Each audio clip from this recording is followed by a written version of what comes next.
Hong Kong marks handover anniversary under shadow of security law. Hong Kong officials marked the 23rd anniversary of the territory's return to China on Wednesday, hours after Beijing's imposition of a new national security law drew international condemnation. Chief Executive Carrie Lam joined her predecessors and other officials at the harbour's edge for a flag-raising ceremony, as the territory's annual pro-democracy march was banned for the first time. In her speech, Lam praised the new law as the most important development in the relationship between Beijing and Hong Kong since the 1997 handover, saying it is necessary and timely move to restore stability. She also defended the law as constitutional, lawful, sensible and reasonable. The national security legislation came into force overnight after being rushed through China's rubber-stamp parliament in record time.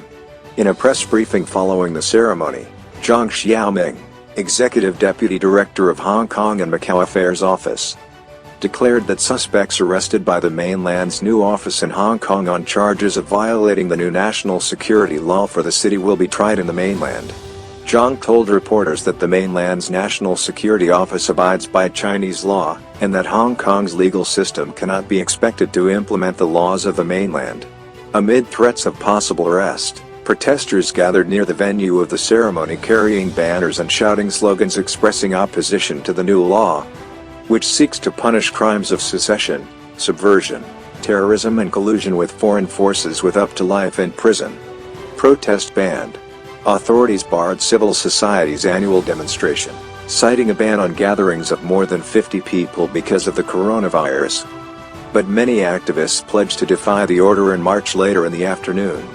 The annual rally is traditionally held to air grievances about everything from sky-high home prices to what many see as Beijing's increasing encroachment on the city's freedoms.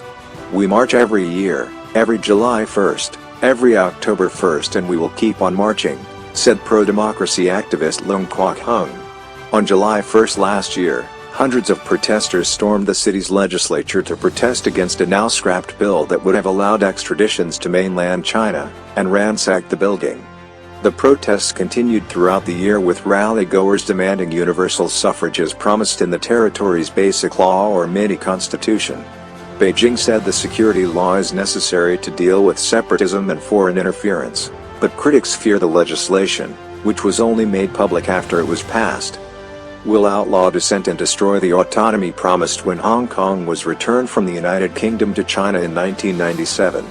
Al Jazeera's Katrina Yu, reporting from Beijing, said that the speed at which the new law was crafted and passed proved China's determination to stamp out Hong Kong's pro-democracy movement, which it sees as too much of a threat to the central government's power. She said that China may have lost patience over the last year, following a series of major protests in the semi-autonomous city. The legislation radically restructures the relationship between Beijing and Hong Kong envisaged under the so-called one country, two systems framework, obliterating the legal firewall between the city's independent judiciary and the mainland's party-controlled courts. It empowers China to set up a national security agency in the city, staffed by officials who are not bound by local laws when carrying out duties. It outlaws 4 types of national security crimes: subversion, secession, terrorism and colluding with foreign forces to endanger national security. The full text of the law gave 3 scenarios when China might take over a prosecution: complicated foreign interference cases, very serious cases, and when national security faces serious and realistic threats. Both the National Security Agency and Hong Kong can request to pass the case to mainland China, and the prosecution will be done by the Supreme People's Procuratorate and the trial will be in the Supreme Court, the law stated. No matter whether violence has been used, or the threat of violence used, leaders or serious offenders will be sentenced for life imprisonment or a minimum of 10 years in jail, it said.